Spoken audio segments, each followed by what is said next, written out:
Good morning. I'm Nicole Ramirez for Appellant U.S. Bank. I'd like to reserve 3 minutes, please, for rebuttal. All right.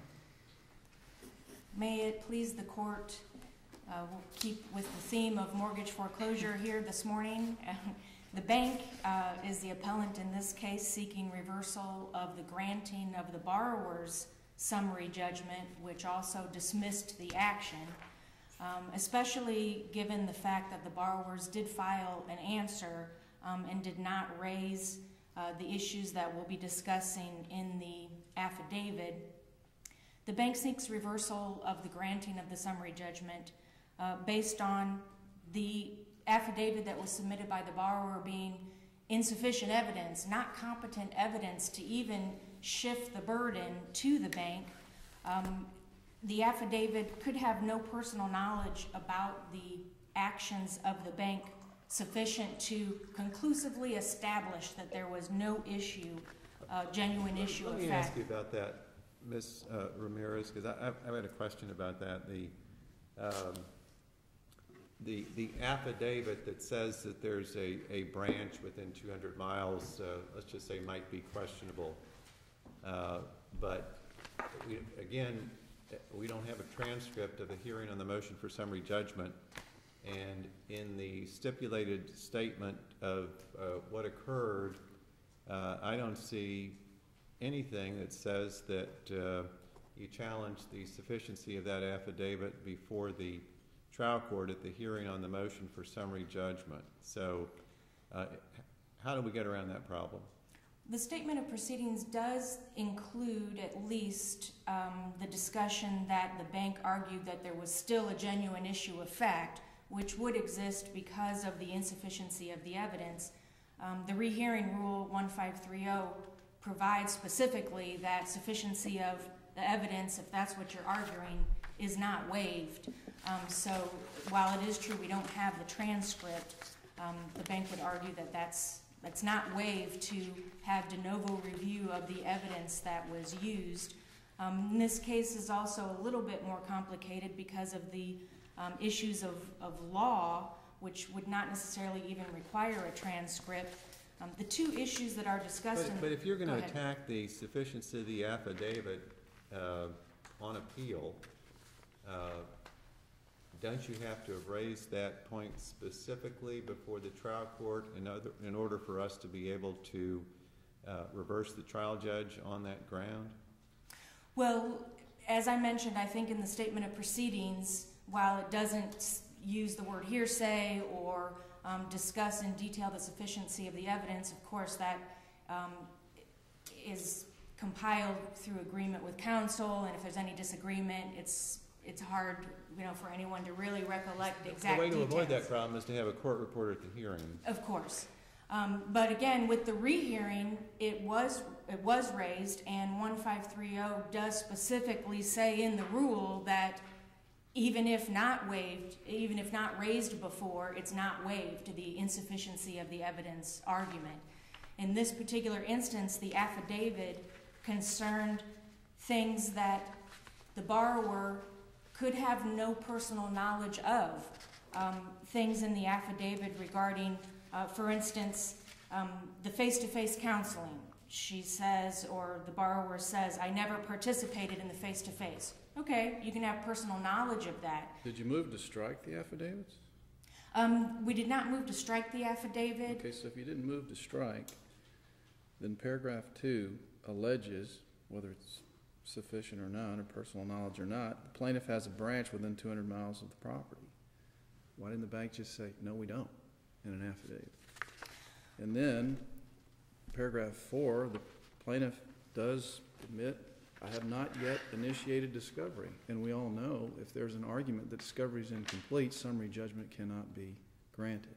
The bank did not even assert that discovery is not complete. So it just seems to me that despite arguments about the sufficiency of these affidavits, the bank did not file affidavits specifically challenging or opposing these allegations. It is true that there is no opposing affidavit to the 200-mile. That's not the only part, though, that makes this affidavit insufficient, even without the bank refuting it. It was not the bank's summary judgment hearing, of course. This affidavit was filed at the exact 20-day time, and the bank did provide an opposition, not necessarily an affidavit. There is an affidavit regarding the default letter already in the record, and that could provide information about who was billing and collecting regarding the 559-715 issue. But regarding the face-to-face issue, besides just the 200 miles, there's also statements that the borrower just could have no personal knowledge, even if the bank doesn't come and refute it. Just like in paragraph 4, where it says, I don't think they have standing either. Well, we can file an affidavit saying, yeah, we do have standing, but we weren't there with our proofs to prove our case at that time. We're opposing this. The other statements that wouldn't really require an affidavit, that the plaintiff refused to offer. Well, the borrower can't really testify, is not really competent to talk about what the bank did. The borrower doesn't even say that they did not get the notice or receive something. The borrower says that the bank refused, that no letters were provided, no phone calls were made. It doesn't even say were made by who. Is the borrower saying they made phone calls? Is the borrower saying that the bank did not make phone calls? See, Mr. Morris, and I guess this is where, to follow up with what Judge Sleet said, this is precisely when you have an affidavit that way, that's where the bank ought to have either moved to strike or move for it some sort of ruling by the court that this is insufficient to follow what Judge Wallace said, but to simply not to say anything and let it proceed through, that for me is a bit problematic. There was an opposition which provided bank records, not with an affidavit, that is correct, but bank records regarding the bank locations. But you know, just providing copies of screenshots that are unauthenticated doesn't give something that either the trial court or this court could have considered in opposition to the motion for summary judgment. Wouldn't you agree? Well, I would say that it is a verified complaint in which they allege the right to enforce, and that includes, we've done everything, we have the right to enforce this, so it is opposing to these affidavits. And also, the affidavit, the court can consider not just an affidavit here and an affidavit there. The affidavit still, it's sort of like the argument of prior service or testimony, which is going through the courts a lot right now too. If the bank person can't talk about what the other person, the prior servicer did, because they don't have personal knowledge of it, then how could the borrower have personal knowledge? They also don't attach anything to verify this information. Did they drive around 200 miles? But that brings us back to the problem of whether that issue was even raised. Of whether the issue was raised, whether it's sufficient or not? Correct. Well, the issue was raised, certainly, and it says in the statement of proceedings that the argument was made that there's still a genuine issue of fact. By saying, I didn't receive a letter, does not accomplish the same thing as saying they did not send a letter. The bank would have to prove, and this is an FHA mortgage, but just, you know, all the notices, it's always required for the bank to show that they sent the letter. It's rare instances that there's anything, it might depend on some specific language in a contract, but by and large, the bank does not have to show that they received the letter. With the face, go ahead. Everything that you're saying is great. If only they would have said all that below. And that's the problem that we're having. That if you would have, or if your client would have raised all that below, certainly then at that point when we review this, we can make the appropriate determination as to whether or not it was correct or not. But now we have this record, which is totally unrefuted. We have what we have, and now on appeal, you're asking us now to do what, quite frankly, you should have done below. And that's the problem. So we're not here to argue with you as to the premise that you're saying. We're just concerned that with this record here, you should, your clients, I'm not saying you, your clients should have made all that below. It still is an issue of law. The sufficiency of evidence is an issue of law. And in 1530, it specifically says you can still raise that, and it was raised in the rehearing motion. You can still raise it, even if you didn't raise it before. There's case law talking about lost note cases where it even goes to trial, and they don't raise at the trial any objection about you didn't offer enough for lost note affidavit for the lost note testimony that's required. And that got overturned. They were still allowed to raise it. I don't have that case site there right in front of me, but there are cases that you can still raise that even if it wasn't raised below. And that's with a transcript right there. That's with a whole trial. Here we're at summary judgment. If there's the slightest doubt of an issue of fact. As to the record evidence, not as to an attorney's argument. It's the record evidence. There's no record evidence that the bank opposed the allegation of having a branch within 200 miles. There's no allegation that the bank opposed the fact of whether 559-715 applies. The bank didn't even file an affidavit saying when we took over this note, it was not in default. So where's the record evidence in support of your argument? Not a memo of law, but record evidence. The record evidence would include the verified complaint. It is verified. It does have the right to enforce.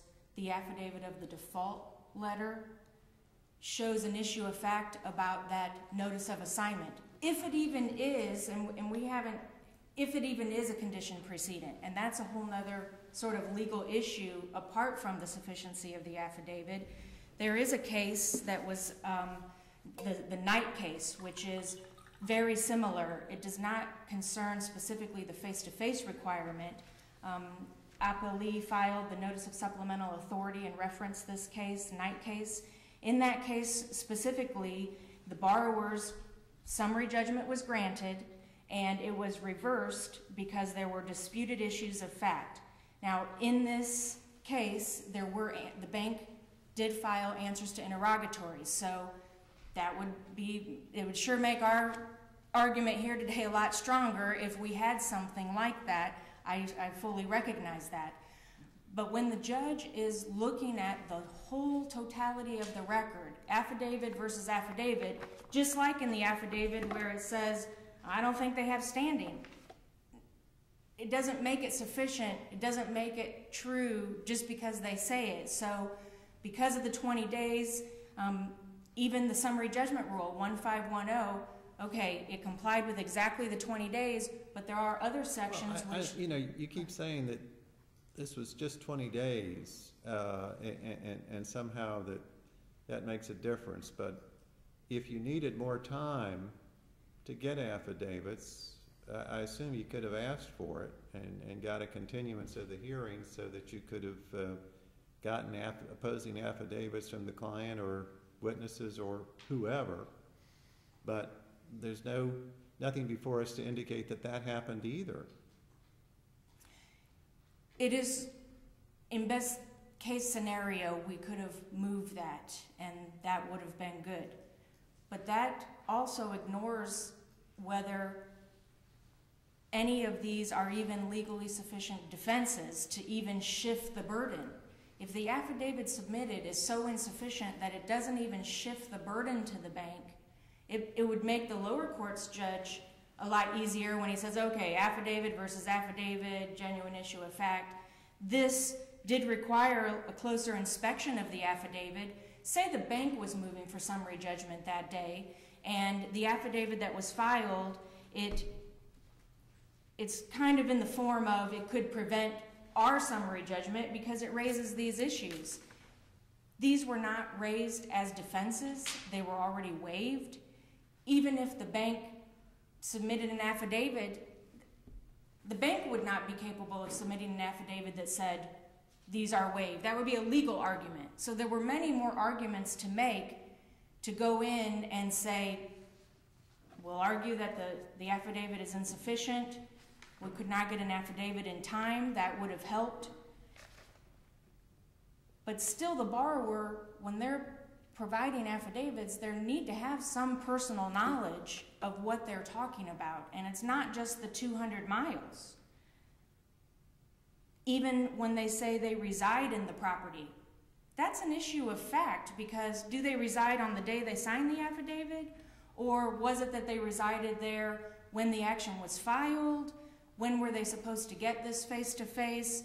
The exceptions that apply to the HUD regulations are actions that the bank would do that the borrower could not have personal knowledge of.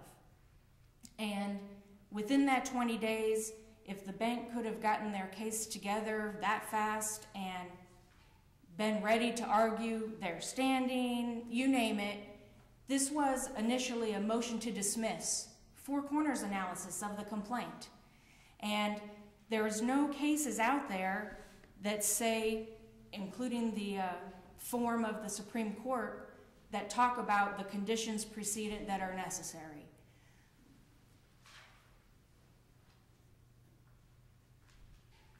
That meant that the affidavit could not even shift the burden so that the bank had to come in with an opposing affidavit. The affidavit was insufficient to even cause that to happen. I'm not sure how I am for time. You've got 3.5 minutes left. Not moving into the rebuttal? Totally, you have 3.5 minutes. Okay, I will, unless there's questions right this moment, I'll save that for some rebuttal. All right. Thank you.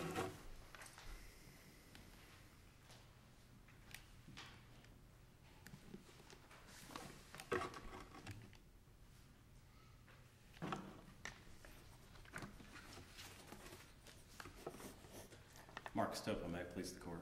I represent the appellees, and I won't try to pronounce their name because I'm sure I'll get it wrong. I want to get into the merits. Before I do, there's a couple of procedural issues that I'd like to clean up, and I certainly agree with all of the questions that your honors have been asking about the procedural issues in those regards, the preservation issues and what have you.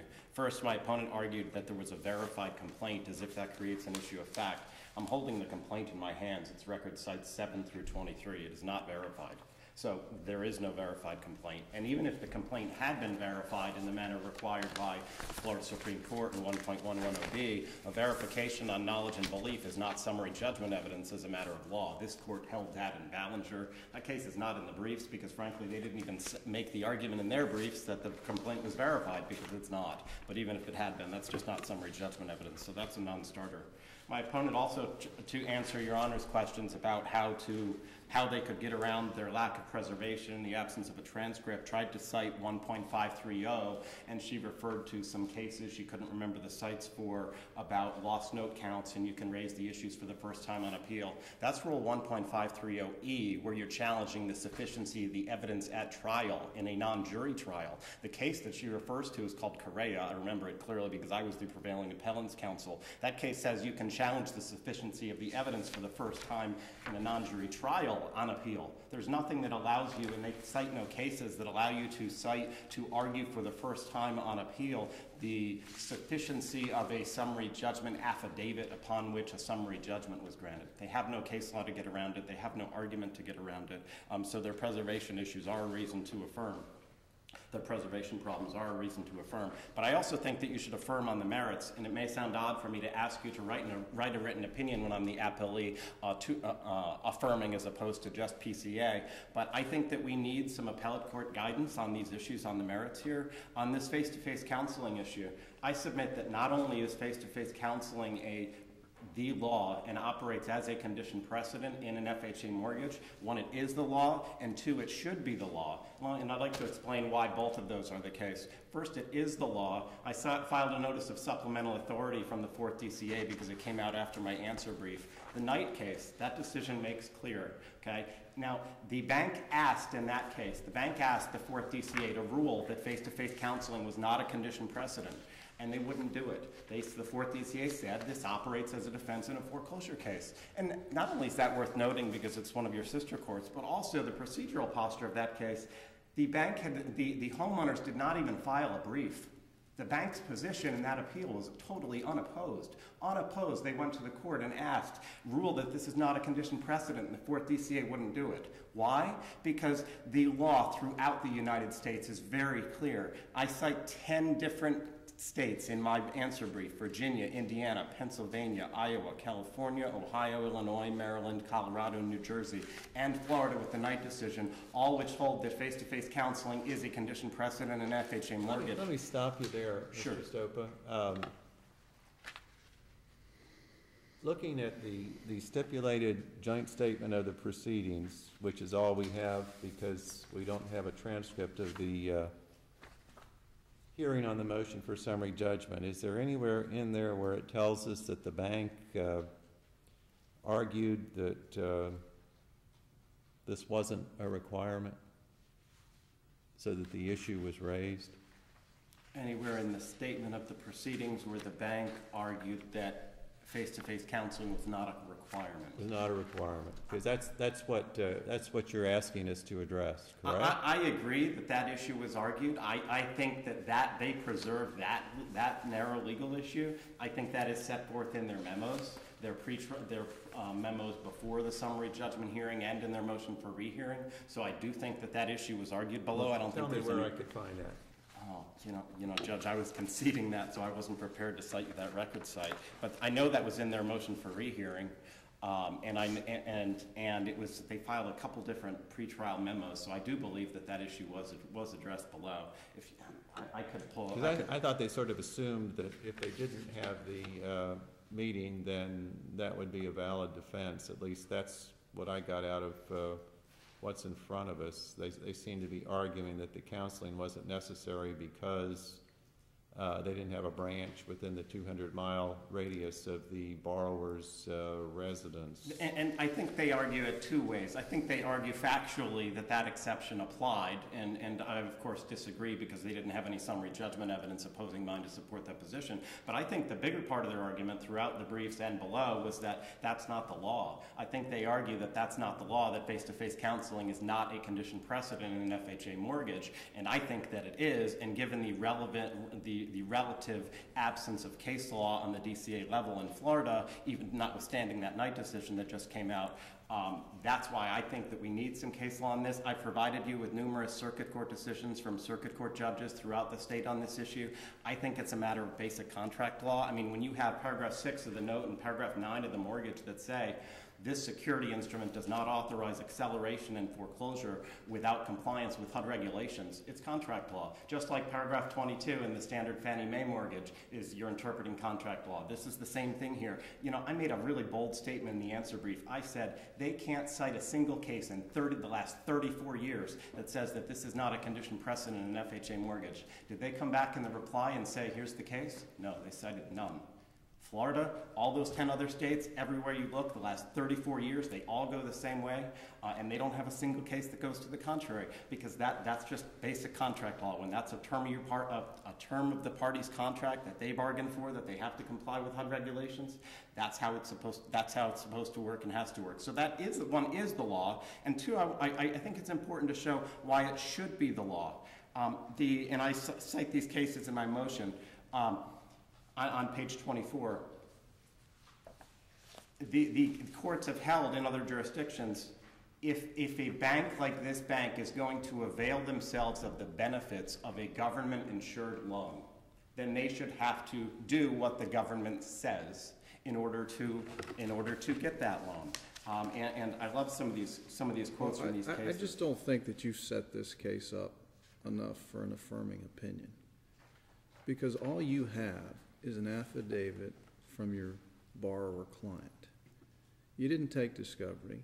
You didn't take discovery from a bank representative saying, yes, we have a branch there, or no, we don't, or we're supposed to comply, or no, we're not. You simply have a bare assertion from a layperson. And that's the only record evidence as to whether 24 CFR applies. Any legal argument not memorialized in a transcript is not before us.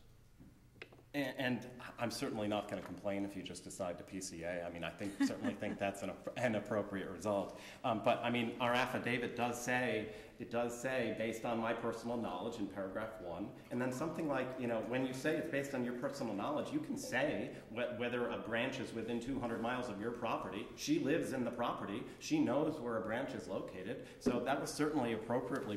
I don't understand what you just said. How does she know where a branch is located? Because when it's based on your knowledge, you drive there, you've been there, you've personally been inside. I mean, I think... Well, okay. Well, why didn't it say, you know, the branch is at 8915 72nd Avenue East in St. Petersburg? Why doesn't it say that? It certainly would have been better if it said that, for sure. But, you know, there's nothing about this affidavit that makes it fatally defective, particularly where they haven't challenged it below. But Judge, to get to your So you think this affidavit would be, if this were given as testimony in court, that you could just come in and say, you know, as far as I know, I believe there's a branch within 200 miles of where I live, and that's what I think. That's okay? That would be admissible in evidence? Well, it's not. That's what I think. I think that the testimony, if it played out at trial, would go to the effect of, you know, them explaining where the branch was located, what town it was in, that they had been there, something to that effect. Well, obviously, this affidavit doesn't tell us any of those things. Sure, and I, you know, readily acknowledge that it would have been better if it included that, but there's nothing about this that is inadmissible. It says it's based on their personal knowledge, says they live in the property, and plaintiff has a branch within 200 miles. Well, you could say, you know, the moon is made of green cheese based on my personal knowledge. That doesn't mean it's admissible in evidence.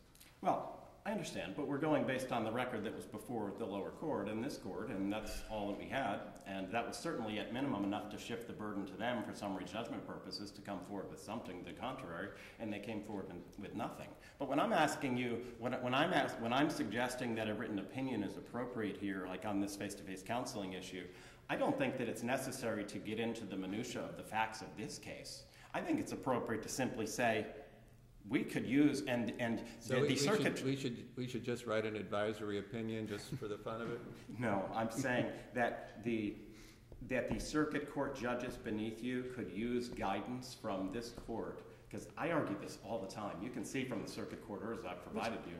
I guess to follow what Judge Slate said, perhaps this may not be the right case. This may not Mr. be. Stokely, I understand. because- Well, you have the benefit of not having a record in this case, but I have some concerns about the way you pled this. I mean, you file a motion to dismiss, and then you piggyback it with a motion for summary judgment, and you really don't change much of your motion to dismiss, because if you look at paragraph 10, your prayer is this action should be dismissed without prejudice. So you're asking for a dismissal. You don't appear to be asking for a summary judgment. And there's no discovery. There's simply an affidavit with bare assertions, and obviously you prevail because there's no opposing affidavits to yours. This case is set up in a most awkward fashion. Well, and I can understand on one level why you would say that, Judge, but I do think everything about this was appropriately done for a couple of reasons. First, even though there's nothing that stops a motion for summary judgment and a motion to dismiss being done at the same time or even in the same motion. I realize that they're different legal standards, but we appropriately argued the summary judgment separate and apart from the motion to dismiss. The Florida Supreme Court makes clear in the Coral Ridge case cited in the brief that we can move for summary judgment at any time. But within the body of your affidavit, your own clients assert that as a result, I have not yet initiated discovery, which could lead to the conclusion discovery is incomplete, and you would agree if discovery is incomplete, you do not get a summary judgment. Well, I agree that if their requests for discovery had been initiated and they had requested discovery and preserved the issue of taking discovery before summary judgment, then sure. But the fact that my client wanted more discovery had no bearing on the issues here at all. So I don't think that stops anything at all. On the issue of we seek summary judgment but the remedy is dismissal, I think that's exactly correct, and I cite the Whistler Park and Wright case in my brief for the position that when a defendant seeks summary judgment for a plaintiff's failure to comply with conditions precedent and they win, the remedy is dismissal. It's not a judgment on the merits. It's not a free house. They didn't do something they were supposed to do before the suit was filed. We conclusively prove that. We win this case. This case gets dismissed without prejudice. Then they can comply with that condition precedent before they file their next case. So I realize that may seem a little odd procedurally, but it is correctly done, and I think that I've cited the cases that support that, including the Coral Ridge case, which says... If I may, Mr., because I'm troubled with what you said. You just happen to be fortunate that the bank in this case, quite frankly, dropped the ball. And we've seen a lot of these type, you can imagine, these type of cases come up here frequently, and there's been a trend to file, and the main reason I'm looking at you because you were here in oral arguments last week, Judge Walsh and I happened to be on the same panel, but I've noticed that the procedurally motion to dismiss, motion for summary judgment, you need to be careful with that, because even though the remedy is what it says, they're two totally separate standards whatsoever. And so in this case, unfortunately, and it's not Ms. Ramirez, I'm sure you inherited this case, but if the bank did what they needed to do, it may be a little bit problematic. So I don't want there to be this idea that this is okay for people to make these pleadings and to have it heard that this is okay, because that I'm concerned with. And Judge, I agree that they're different standards. I think whenever I've done this, and I have generally stopped combining them in the same motion, but there's no case law that prevents them from being in the same motion as long as they're argued as the separate appropriate standards that they are. So I'm not going to conclude that if you PCA this, that is a blessing on that procedural approach. I just think that there's nothing that stops that as long as they're argued as different standards, and they certainly don't even contend that that wasn't the case here. I want to talk about 559 and 715 as well. I think that's also an issue for which the lower courts really need some guidance. I'm now up to, and I've cited even more circuit court decisions on this, 41 different circuit court judges who have agreed on this issue. That's particularly so in the last couple months after this court issued the GAN decision. The plain language of that statute makes clear if you're not the original lender, then you have to give written notice of the assignment of the debt at least 30 days before any action to collect the debt. In GAN, from August of this year, this court said that mortgage foreclosure is an action to collect a debt. So that answers the legal question on whether the statute applies in a mortgage foreclosure case. So we filed an affidavit showing the notice had not been given. The plaintiff had no affidavit or summary judgment evidence to the contrary. So there were no facts and disputes. Summary judgment was appropriately granted on that. That only left the legal question on whether the statute applies. GAN shows that it does. Now, my opponent's arguments to the contrary are really just the Trent decision, which was a Middle District of Florida, Middle District of Tampa case decided in 2007, that as the GAN decision specifically says, the 11th Circuit overruled Trent with two 2012 11th Circuit decisions, one called Reese, another called Burster, that this court followed. And so that decision, both the 11th Circuit decisions and this court's decision in GAN all make clear mortgage foreclosure is an action to collect a debt. Now, that leaves the only question of, well, is that a condition precedent in a mortgage foreclosure case, which frankly is probably the biggest issue that's debated on the circuit court level right now. Is it a condition precedent? Well, the bank says in their brief, in their reply brief, we can sue. We should file a separate suit because that's what the consumer did in GAN. You can't do that because if you look at 559.77, the remedies section under the FCCPA, it specifically authorizes a civil suit for a violation of 559.72. But a civil suit is not authorized for violation of 559.715. The legislature could have written that statute to authorize a civil suit by a consumer for a violation of 559.715, but they didn't do it. They only authorized it for 7.2. So what does that mean? If you can't sue for a violation of 559.715, the only way to enforce the statute is to treat it as a defense, to treat it as a condition precedent. I cite in the memo on page 40 several cases in other contexts where when a statute requires a notice to be given before before a suit is filed or before some event takes place, that the case law treats that statute as a condition precedent. The U.S. Supreme Court said that. I cite an in-bank 4th ECA decision that says that. So that's the only way that this could be, that 559.715 could be interpreted, is as a condition precedent as a defense, because otherwise what they would be asking you to do is ignore the plain language of the statute. Yeah, I know the statute requires the notice to be given 30 days beforehand, but ignore that and let us sue anyway. Well, if it can't be a defense and we can't sue based on it, you would be ignoring the statute. The legislature doesn't write meaningless provisions. Another way that I couch that is, what is a consumer's remedy if the notice isn't given? I ask that question now all the time, and I would encourage your honors, if you're so willing, to ask my opponent, what's the remedy for a violation of the statute if the notice isn't given? There is no answer, because you can't sue. So if you can't sue, it has to be treated as a defense. That's the only way to, that's the only remedy that can be imposed, and that's why I submit I've prevailed so many times before so many different circuit court judges on the issue, particularly now in light of Gann. I also note that my opponent talked about the issue of sent and whether the notice is sent. 559.715, that statute requires the notice be given. We filed an affidavit showing that the notice was not given. That affidavit was hence directly on point. The legislature could have written the statute in a manner that required that the notice only be sent.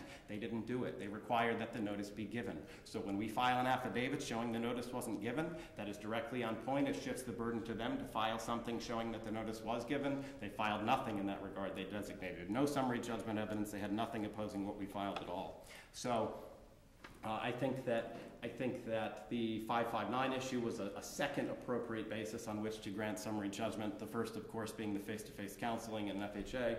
I think that many of the procedural arguments that my opponent tried to raise are simply not preserved based on the record below.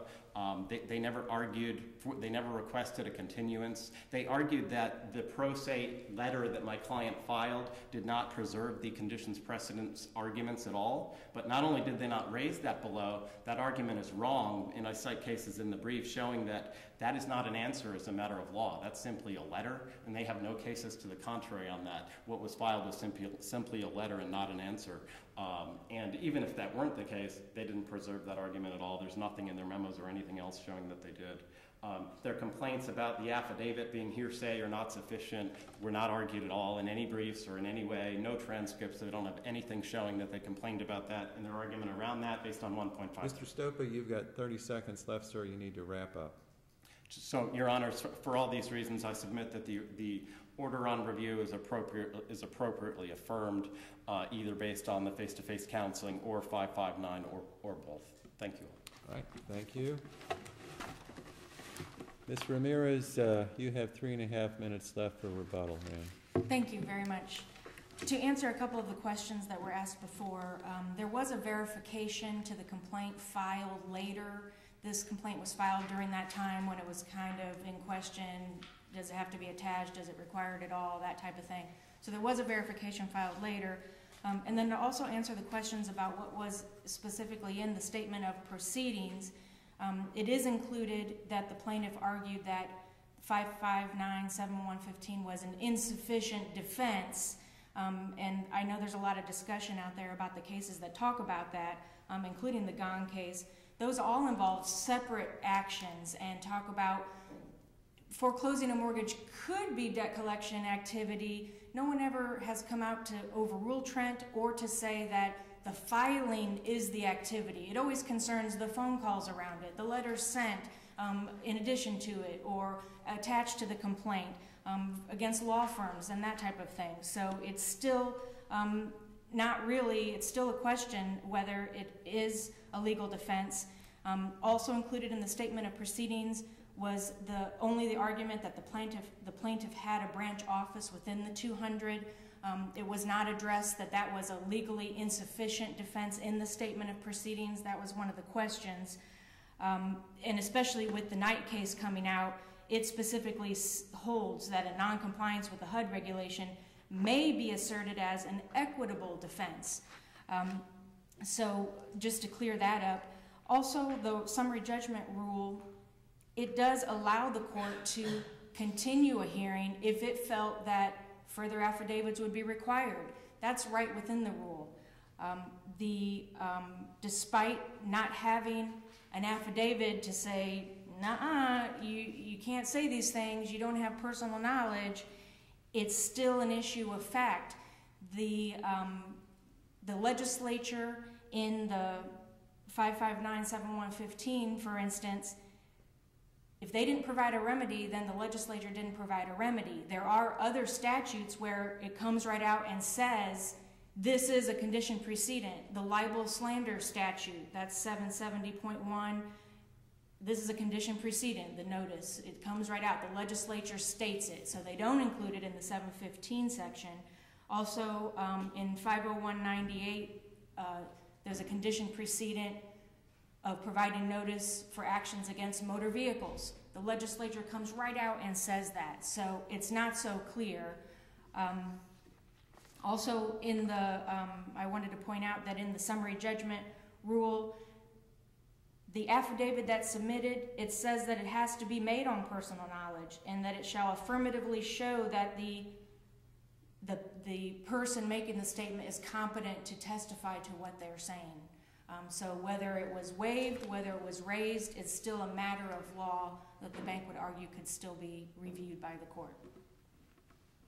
Any more questions? Thank you. All right, thank you both.